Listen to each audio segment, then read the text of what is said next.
Hi everyone, it's Leanne. Welcome to another video on my channel. Today I'm doing an unboxing and I'm going to swatch these paints and fill some pans as well. So unboxing, swatching, and pan filling video of my new watercolor paints from QOR.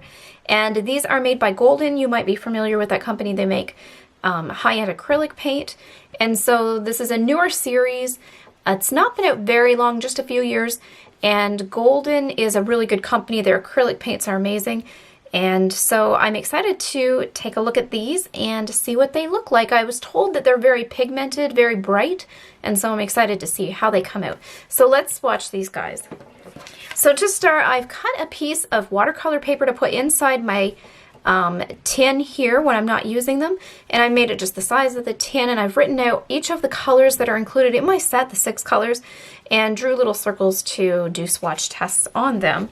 I also have some watercolor pans, and so I've written on the bottom the names of each of the colors that are in my set as well, and I put a little Q on the corner of each just so I can remember that this is from the QOR set. So let's take a look at the set. Let's unbox this. So it comes in this little tin. This is very similar to other paint tins, like that type of material. And these are from Golden, as I mentioned, and created in New York, New Berlin. So I believe, I guess Golden is an American company. I'm not quite sure. I assume that it is. And just reading a little bit about the watercolors here, it talks about the bright colors being rich and intense. It says, deep, rich, beautiful color. QOR's exclusive binder gives color greater intensity and clarity while retaining the best qualities of traditional watercolor. QOR offers a strength, range, and versatility unmatched in the history of watercolors. And this is unique because it is a newer line for Golden, so it will be exciting to see how these look. And the colors included are cobalt teal, green gold, quinacridone gold, transparent pyrrole orange, quinacridone magenta, and dioxazine purple. And so this set includes 5mm tubes, and there's 6 different colors, as I mentioned. So I'll show you how they come inside the package. So if we open them up, I have a little booklet inside. This is typical watercolor booklet. It talks about the description, the same as what I read off the back. And then it has a chart of all the colors that they make.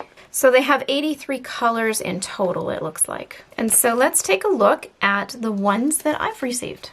So I want to fill these first.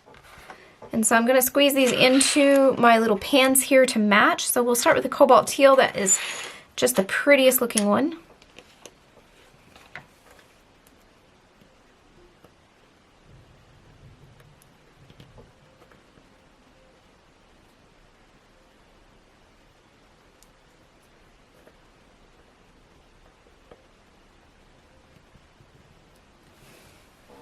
The next color I'm going to do is green gold, and that is second down in the set.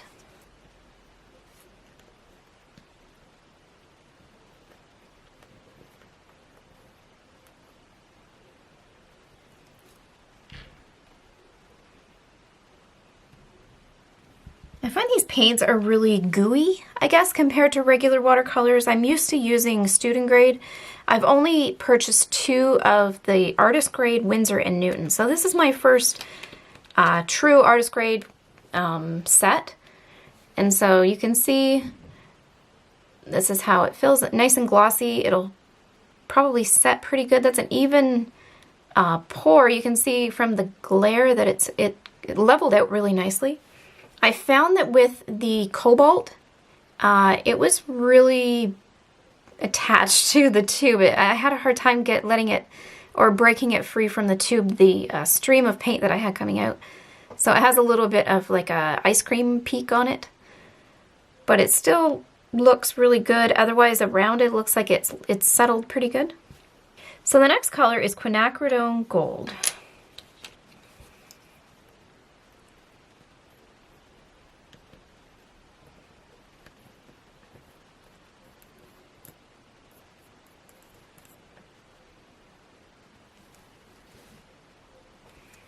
This one's a lot darker than I expected. It's more like a brown than a orange, or definitely not a gold. But we'll see how it swatches. The next one I'm doing is transparent pyrrole orange.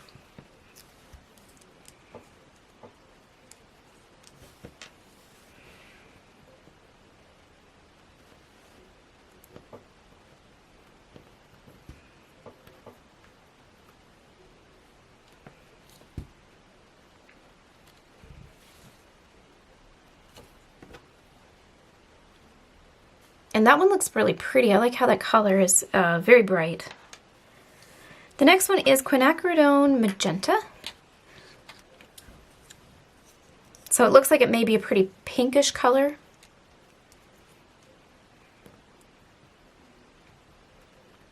Oh, it's gorgeous.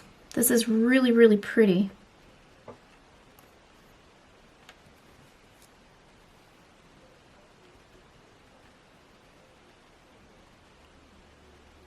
So of the QOR paints, there was a few different sets at the art store, and so I went with the High Chroma set.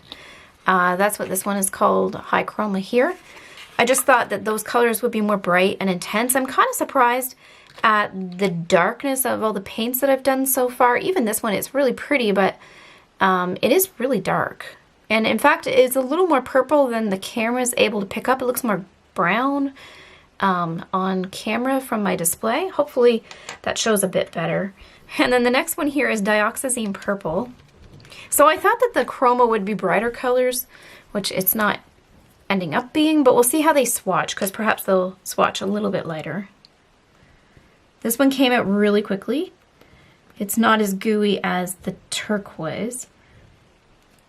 It's more watery, I guess, as a consistency, if I had to describe it. Or more fluid. And it almost looks like black, but it's settled so perfect. If you can see from the glare, you can see a bit of, let's see if I can get it there, a bit of how even it is, just immediately putting it into that pan. So that's interesting. Especially when you compare it to this one, which is sticking up and kind of goopy looking. So here's a look at my pans that I've prepared. So I'm just going to get a palette and we'll swatch these and see what they look like. As a side note here, I just want to mention I picked up this eraser in my art haul when I got all of these supplies, and I'll link the video in a card. But I was able to test this out, and this eraser is amazing. It's called, the brand is Factus, and it's made in Spain, it says. And it was only $2 or $3, but it erases so nice and smooth, and it doesn't leave a lot of gucky pencil marks on the eraser. The other white eraser I use is pretty dirty. Like if you look at this one for comparison, this one cleans up really nice, and I thought it would be rough and tear the paper a bit, but it's actually really smooth. So if you're looking for a good eraser, I really like this. Anyways, let's get swatching. So I'm going to put these in order to match the outline of my chart here so that we can swatch them at in the same order so they don't get mixed up. So cobalt teal, and then I believe this is the green gold. Okay, so let's swatch these out and see how they look. So I'm just going to bring in the lid from the paint tin that they came in. These have little wells, which is really great for mixing color. This tin overall is kind of bigger than I would probably travel with or something, but I like this. This is really cool, and I think that'll be handy for just doing art at my desk or something.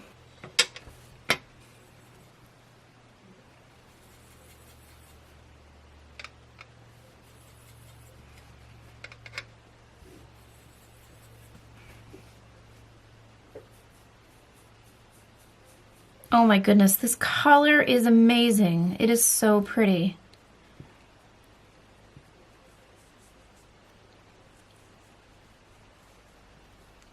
You can see it there, and that is stunning. It looks so great.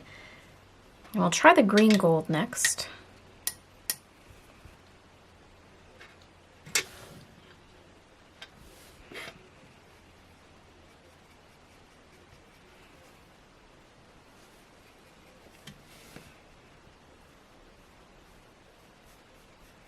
And so this one's a lot more yellow than I was expecting.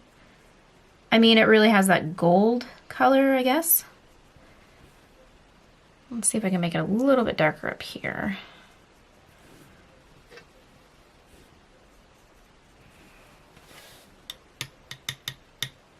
it's definitely a lot different than what the pan suggests.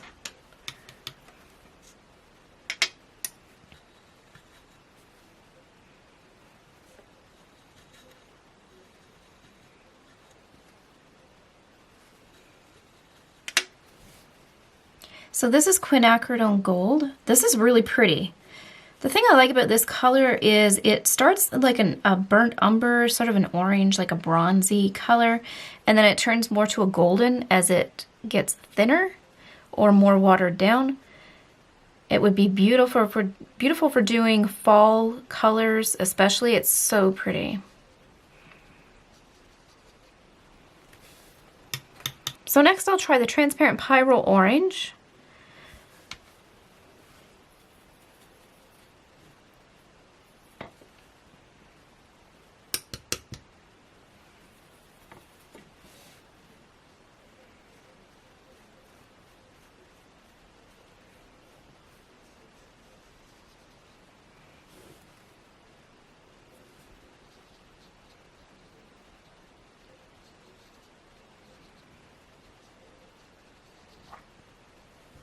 And this color is super, super bright. I almost don't think that it shows up as bright on camera. It's a little bit brighter than it looks here.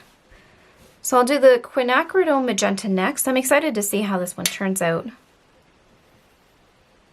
Looks like it's going to be really pretty.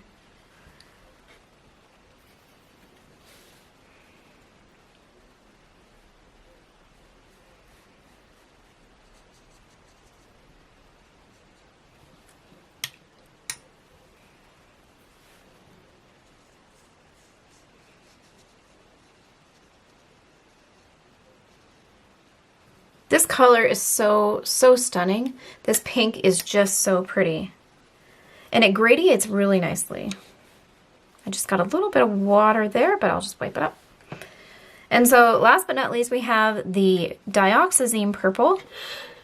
And this one looks super dark in the pan, but I think it'll come out really nice. And this is the one that was more watery, more liquidy.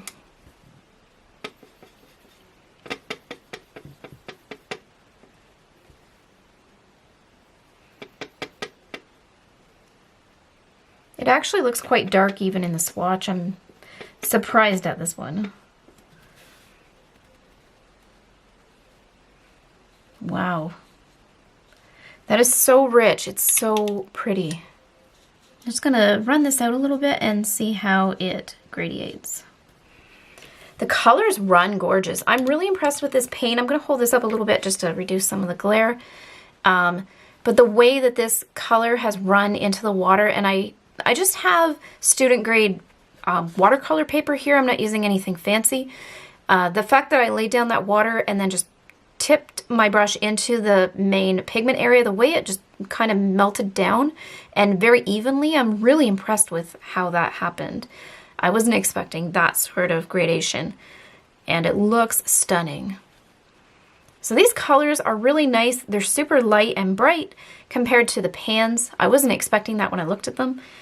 I think they look amazing though. I'm just gonna try to pull out some more on this green gold and see if I can water that down a little bit. There we go, that looks better. It gives a better example when I can add the water at the bottom just to see how it will fade off with more water and less pigment, which I normally like to do that with my swatches.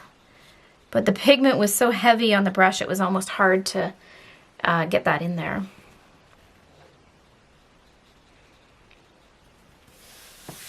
That looks really, really nice.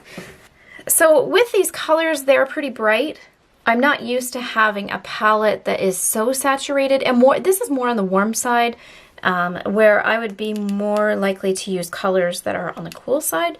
So I want to do a chart next that just kind of does a column and a row of each color and do a swatch mixing all the different combinations possible with these 6 colors and what kind of color mixes I can get out of these.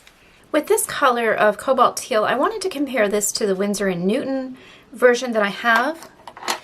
That is the cobalt turquoise light. And so I just wanted to see how close these were. And here is a look of the swatch of the Winsor & Newton just to compare And so they are very, very, very similar, and I would be curious to see what the pigment is in each if they are the same color. So the pigment in the Winsor & Newton is PG50. And then on the core, it doesn't really have any information about the paint. Looking in here, I'll see if there's anything here. There's not. There's a code that talks about what cobalt teal is, but I assume that that's a product code. So maybe I can look online and find that information. So I went on the website for QOR Watercolors. The URL, if you want to check it out, is QORcolors.com, C-O-L-O-R-S. And their pigment is PG50, which is the same as what is used in the Winsor & Newton Cobalt Turquoise Light. So that would explain why they're so similar.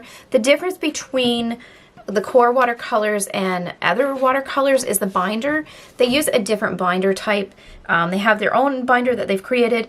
Most use gum arabic, and I'm not 100% on what is used in Winsor & Newton, but it is a standard, I do believe, whereas QOR has their own proprietary binder. So that's the difference between these two paints. Otherwise, they are the same pigment, so that would explain why they look so similar. Just to note, on the back of the packaging here, it has a warning, and this particularly applies to California, but it says USA only. It says this product contains a chemical known to the state of California to cause cancer. And so I looked this up to find out a little bit more about this and what this was. On the QOR website, they have a PDF file that talks about the colors that are actually part of this warning. And so it mentions Prop 65 from California. That's the warning, or the reason for the warning.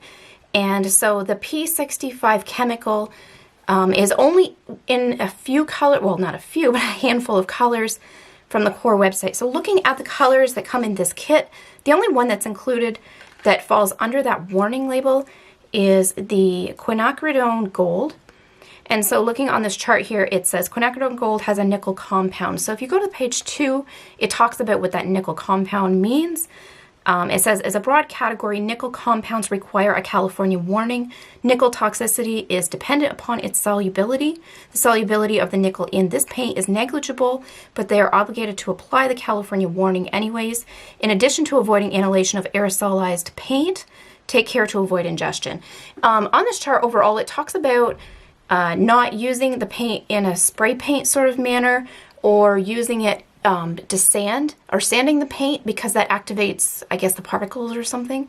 So as long as you are using it just as paint, as watercolor paint, and adding water, it seems like it would be okay, and it doesn't really, these warnings don't apply. But I did want to mention that because I was curious about this label. I've never encountered paint that had warnings before, though I know they're out there. I know there are some that are considered harmful or have toxic chemicals in them, so I wanted to be careful and just double check. So just so you know, it is only the quinacridone gold, and it's that nickel compound that is prompting the label for California. Another thing too I want to mention is when I'm doing watercolor, I always use the same glass. I have a separate glass that I keep just for my watercolor. I don't use it for anything else.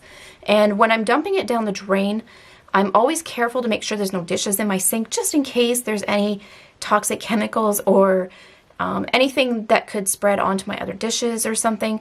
So that's maybe something you want to keep in mind too. Or if you have like a bathroom sink, I guess I could dump it there too, just somewhere where you don't put you know, sanitary items like dishes and stuff that you're going to eat off of. But that's something to keep in mind.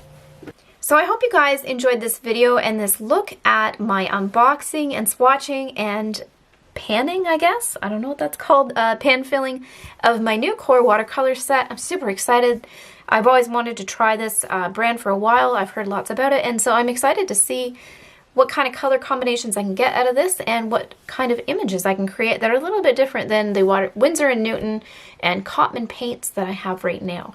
If you did like this video, be sure to give it a thumbs up. That helps my channel and shows me that you like this content, so that would be really helpful. And be sure to subscribe so you're notified as I post more videos. If you hit the bell, you'll be notified as those videos go live. Thank you so much for watching.